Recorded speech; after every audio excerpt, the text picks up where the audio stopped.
Dear students in grade 12, the scientific section, good afternoon and welcome to our seminar for today, in which we are going to discuss Unit 3. Well, dear students, let me introduce first myself.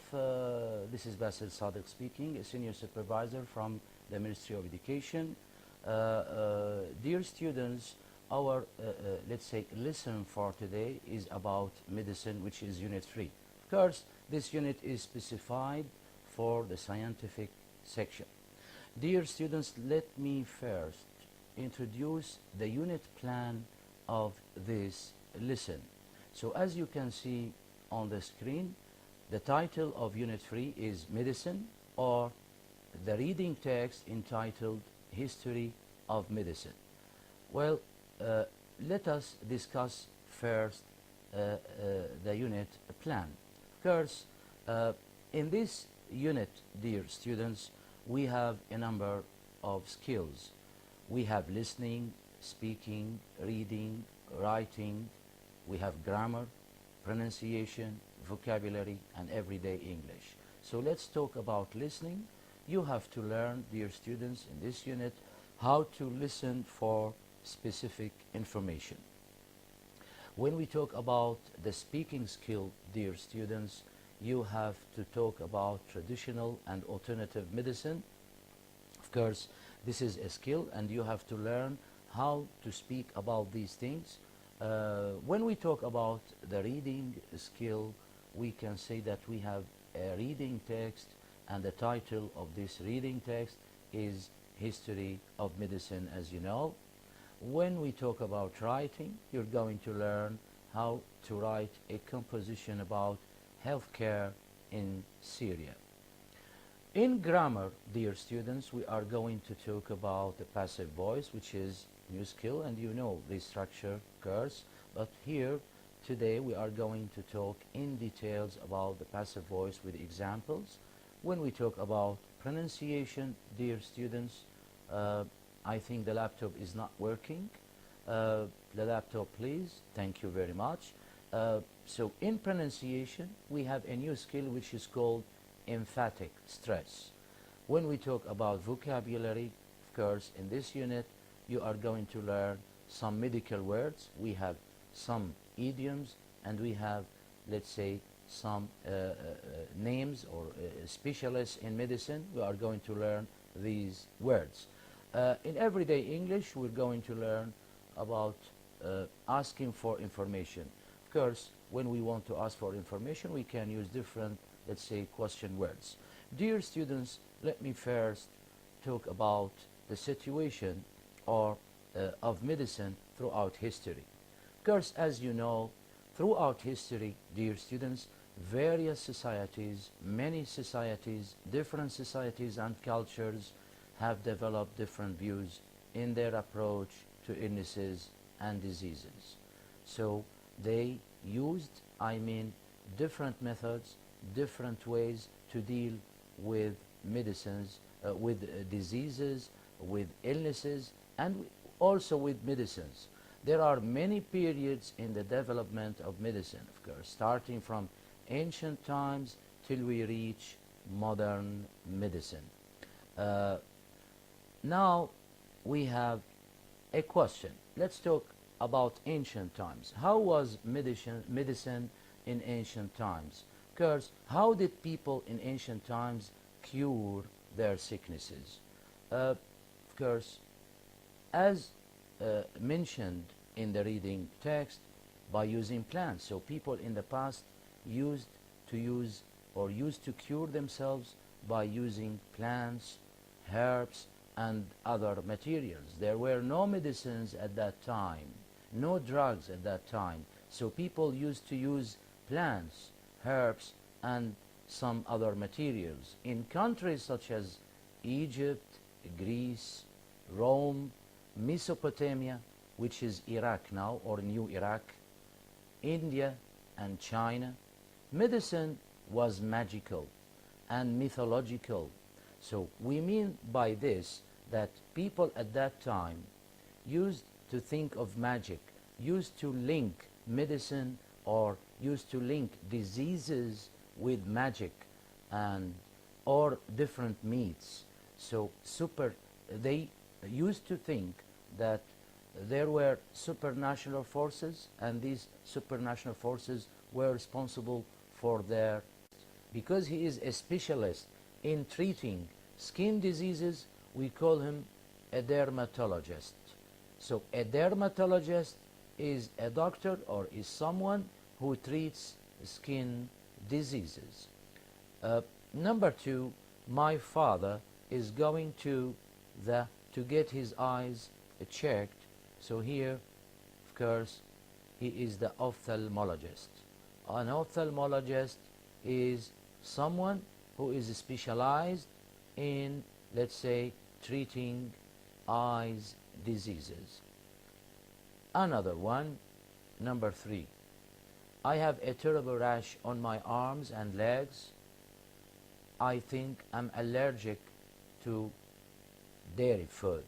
I should go to, so here, if someone has a terrible rash on his arms and legs and he is allergic to food, I think he should visit an allergist, not a dermatologist. Maybe he can visit both of them, but because he is allergic to dairy food, he should visit an allergist, not a dermatologist, because the reason here is related to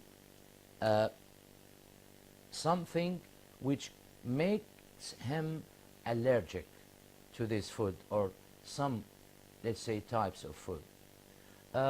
Number four, dear students, our space recommended that little Katie should have her tonsils out. I think here when we say little Katie, so it means that we need a doctor who treats children. Okay, so here it is, the correct word is a pediatrician. So our pediatrician recommended that little Katie should have her tonsils out. Another exercise, dear students, here in Unit 3, dear students, you have, let's say, some new idioms related to medicine or linked with medicine. So we have, they are mentioned, of course, in Unit 3. We have an exercise now, and let's try to think of these choices together. My kids just left for 3 weeks of camp, and it's checked over, just what the doctor ordered, on the mend, taken a turn for the worse. I think the correct answer is just what the doctor ordered. It means what is needed. So they need, let's say, 3 weeks off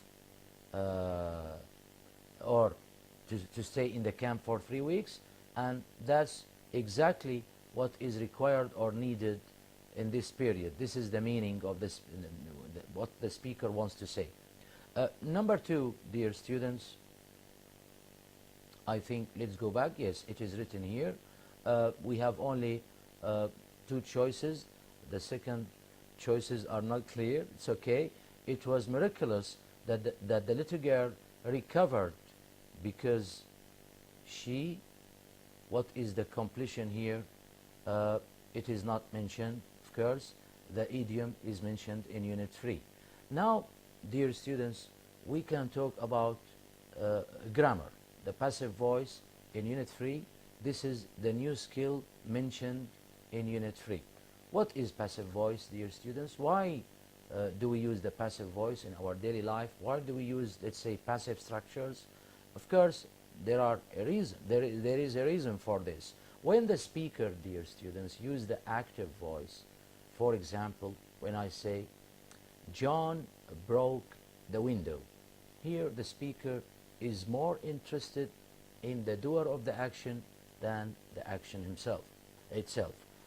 But when we say the window was broken, here the speaker is more interested in the action than the doer of the action. That's why we use the passive structure, not the active one. again, there is something else. When we use the passive structure, sometimes we don't know the doer. So we care about the action, we don't care about the doer of the action. So we can say, my car was repaired, or mended, or serviced, etc. My house was decorated 2 days ago. So here the speaker is more interested in the action than the doer of the action. Let's discuss the passive voice with examples. Dear students, let's know how to make passive voice. Of course, we have an example here, dear students. Let's say the government builds bridges over the river.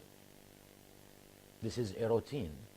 The government builds bridges over the river. It's okay, the government is the subject, builds is the verb, bridges is the object. So here, can we say this sentence in a different way? Of course we can. We can say bridges are built by the government over the river. So here, in the first sentence, dear students, you have to train yourself to distinguish between passive and active. When you read a sentence, and this sentence tells you what the subject does, what the subject do, what the subject will do, what the subject is doing or has done, it means that the subject sends the action. So when you read a sentence in which the subject is the doer of the action, it means that this sentence is written in the active voice.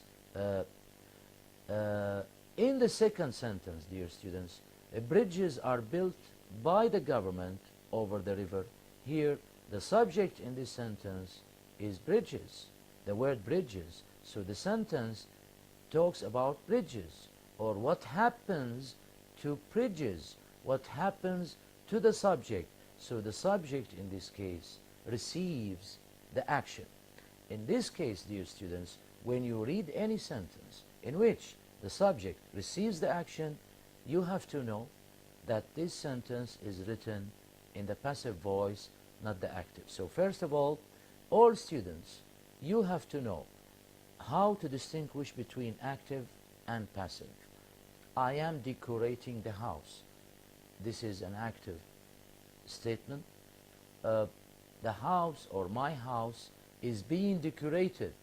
It is passive because the sentence, let's say, tells us what is happening to the subject, not what the subject is doing. So you have to distinguish between these two structures. Now, again, the steps, dear students. Let's take this new example. The house was painted by my father. Of course, this is a sentence in the passive. Here, the subject receives the action, as I said. So this is passive, not active. The sentence tells us what happened to the subject. Now, let's talk about how to make passive in all tenses. Let's talk about the present simple, dear students. Of course, the structure of the passive, as I said, we have 3 steps to make passive. First of all, we use the object, as you see, as a subject.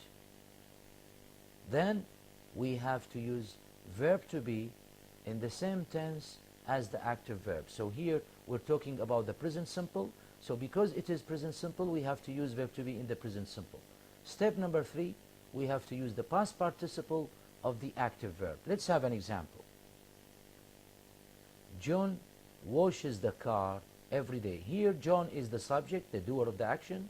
Washes is the verb. The car is the object. Okay, so here, as I said, the car is the object. We use the car, the object, as a subject.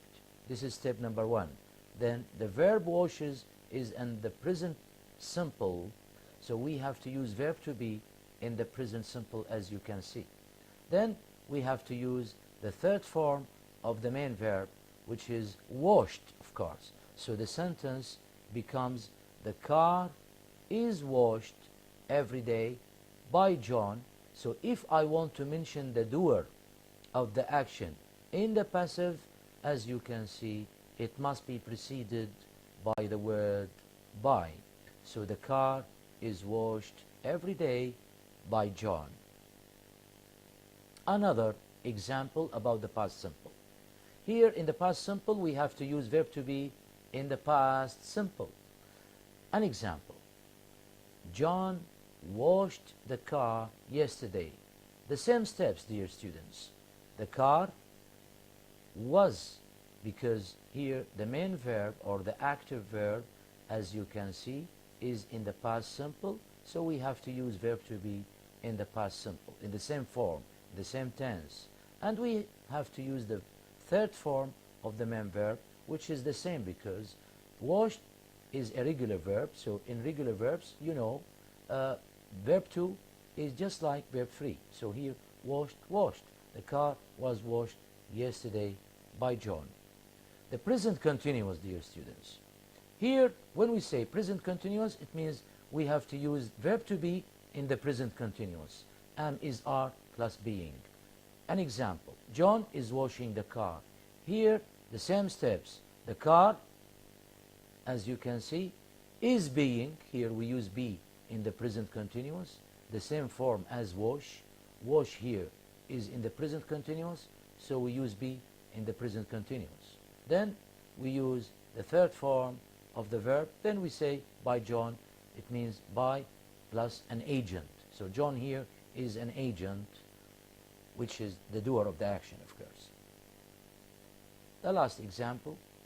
Here we have the past continuous, so we have to use verb to be in the past continuous. Again, the same example. They were building a dam. Here, a dam is the object, so this is the passive. A dam was being built. It means was in the present continuous, and we have the verb, the third form of the verb, which is build, the active verb.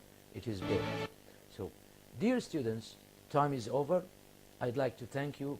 I hope that I have covered, let's say, most of, let's say, the important points in Unit 3. Till we meet in other seminars, I wish you good luck. Goodbye. Thank you.